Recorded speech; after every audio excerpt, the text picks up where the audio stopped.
Ideally speaking تو یہ P D M کا یہ مطالبہ ہے, اور مطالبہ تو کوئی کچھ بھی کر سکتا ہے نا کہ جی فوری الیکشن کرائے جائیں, کیونکہ ان کا یہ کہنا ہے کہ دیکھیے یہ جو معاملات ہیں اس میں صرف ایک ہی اس کا طریقہ ہے کہ آپ ریسیٹ کا بٹن دبائیں, واپس عوام کے پاس جائیں, اور واپس اس کے بعد ایک فریش الیکشنز کے بعد آپ واپس اگلی 5 سال کی مدت جو ہے اس کا مینڈیٹ لے کے آئیں. لیکن ظاہر بات ہے وہ پی ٹی آئی تو اس میں انٹرسٹڈ نہیں ہے, اور وہ ان کا کہنا بھی درست ہے کہ جی ہم 5 سال کا مینڈیٹ لے کے آئیں, کیوں بالکل ایسا ہی ہے.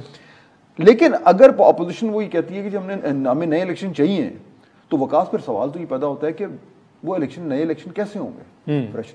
بھائی دیکھیں دو ہی طریقے نا, یا تو یہ ہے کہ وزیر اعظم خود یہ فیصلہ خود چلے جائیں, بالکل ایسے کہ جی میں عوام کے پاس جا رہا ہوں. اس کا ایک زمانے میں آج سے چند ہفتے پہلے بڑی کو تھوڑی ہوا چلی تھی, لیکن مجھے تو ذاتی طور پر ابھی وہ نظر نہیں آ رہا, کیونکہ اس طرح کے حالات میں, اس مہنگائی میں کون الیکشن میں جانا چاہے. بالکل ایسے ہی. اچھا پہلی چیز. دوسرا طریقہ یہ ہے کہ کوئی ووٹ آف نو کانفیڈنس ہو جائے, اور پھر وہ اس کے بعد اگر کوئی نیا لیڈر اپوائنٹ نہیں ہو رہا تو پھر وہ آٹومیٹکلی اسمبلی ڈیزالو ہو جائے, اور اس کے بعد نئے الیکشن ہو جائے. لیکن وہ بھی اس کے لیے بھی ہمیں دیکھنا ہے کہ یہ نمبرز ہیں نہیں ہیں. تو اب اس وقت میرے خیال میں ایک ایسی صورتحال بنی بھی ہے سیاسی طور پر کہ نہ تو گورنمنٹ کو صحیح طریقے سے سمجھ آ رہی کہ ہم اس کو کیسے ڈیل کریں, کیونکہ پریشر دونوں طرف سے آ رہا ہے, بلکہ 3 طرف سے آ رہا ہے.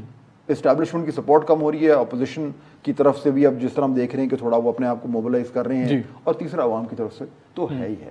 تو وہ بھی پھنسے ہوئے ہیں, اور اپوزیشن جو ہے اس کو نظر تو آ رہا ہے کہ گورنمنٹ کمزور ہو رہی ہے, لیکن اسے یہ نہیں سمجھ آ رہی کہ اس کمزور گورنمنٹ کو دھکا کیسے دیں. معاملہ کچھ یوں ہے کہ یہ بات تو ٹھیک ہے کہ گورنمنٹ چاہے گی کہ جی ہم اپنا ٹرم پورا کریں, لیکن مشکلات میں اضافہ ہوتا جا رہا ہے. اور اس میں جو ہم نے پہلے ذکر کیا کہ کچھ تو گورننس کے پرابلمز ہیں, دوسرے ہیں پولیٹیکل سٹیبلٹی کے.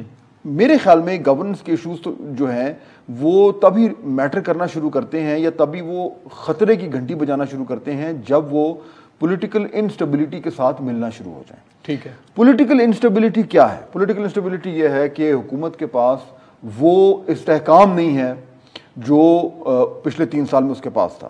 اچھا وہ استحکام کیوں نہیں ہے اور اسے کیسے ڈیفائن کیا جائے؟ اس کے 2 پہلو ہیں جو میرے خیال میں آپ کے سامنے رکھنا چاہوں گا. پہلا پہلو تو ہے انسٹیٹیوشنل سپورٹ. ٹھیک ہے. یعنی پچھلے 3 سال سے یہ تاثر تھا وکاس کہ حکومت کو کیونکہ مکمل طور پر اسٹیبلشمنٹ کی سپورٹ ہے, تو اس لیے ان کے لیے گھبرانے کی ضرورت نہیں ہے.